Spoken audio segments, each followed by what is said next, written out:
Could your weight loss medication be hiding a dark secret?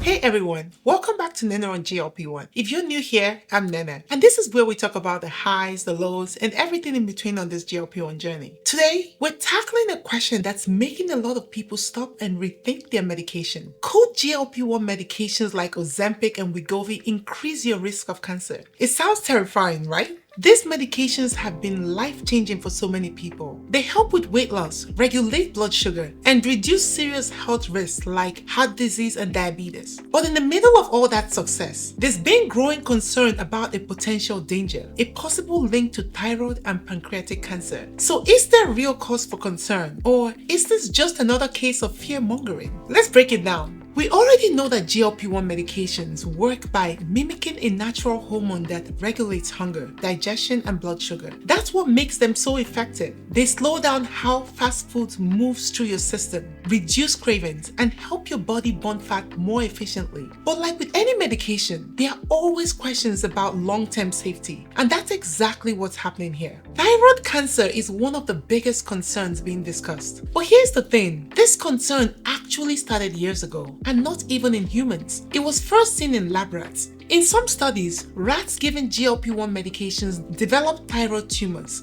That was enough to sound the alarm. But here's the catch. Rats and humans don't process these medications the same way. Their thyroid glands react very differently to GLP-1 drugs than ours do, which means what happens in rats doesn't automatically mean the same thing happens in humans. But that didn't stop the question being raised. Could these medications still cause thyroid cancer in people? There have been some reports of individuals developing a rare type of thyroid cancer called medullary thyroid carcinoma after taking GLP-1s. But here's where it gets tricky.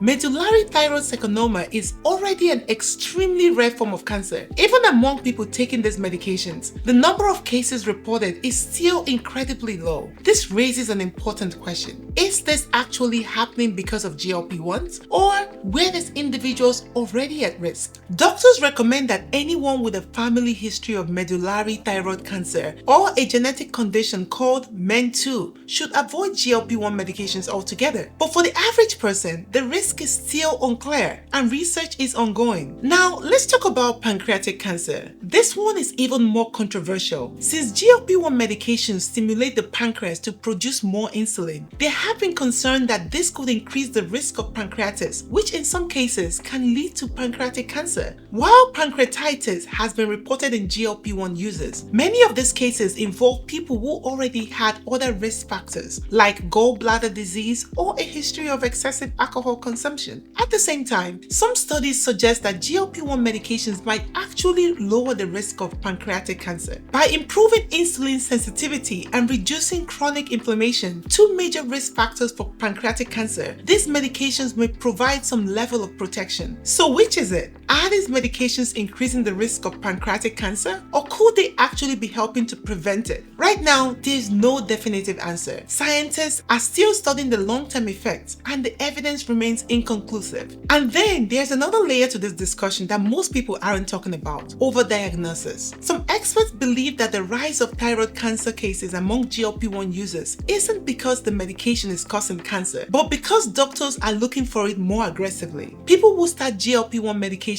often visit the doctors more frequently and sometimes even undergo extra imaging tests. That means tiny harmless nodules that would have never caused a problem in the past are being detected more often and sometimes classified as cancer. This concept of overdiagnosis is something that happens across many areas of medicine and could be playing a role in the concerns about GLP-1 medications. So what's the final verdict? Is Ozempic hiding a dark secret? Or is this just an unnecessary fear? Right now, what we know is that if there's a cancer risk, it appears to be very low. There's no definitive proof that GLP-1 medications directly cause cancer in humans, but the concern remains under investigation. The majority of thyroid cancer concerns are based on animal studies, and while a few human cases have been reported, they remain extremely rare. The research on pancreatic cancer is mixed, with some findings suggesting a possible link, while others indicate that these medications could actually reduce pancreatic cancer risk. For people with a family history of medullary thyroid cancer or MEN2, avoiding GLP-1 is a precautionary step. But for the average person, the benefits of these medications in reducing obesity-related diseases far outweigh any unproven cancer risk. So should you be worried? If you have a personal or family history of thyroid or pancreatic cancer, it's worth sitting down with your doctor and having a serious conversation about your individual risk factors. But for most people, the overwhelming benefits of GLP-1 medication, like reducing obesity-related diseases, improving metabolic health, and lowering the risk of diabetes, far outweigh any theoretical cancer concerns. At the end of the day, this is about making an informed choice. Every medication comes with potential risks, but so does untreated obesity, diabetes, and metabolic disease. The key is understanding your body, knowing your risk factors, and making the best decision for your long-term health. Now, I want to hear from you. Does this change the way you feel about GLP-1s? Are you concerned about this possible risk, or do you think the benefits outweigh the uncertainties? Let's talk about it in the comments. And if you want to know how to get the best results while staying safe on GLP-1, check out my video, Top GLP-1 Questions You Must Ask Your Doctor in 2025. I've linked it down below. Thanks so much for watching. Don't forget to like, comment, and subscribe, and I'll see you in the next video.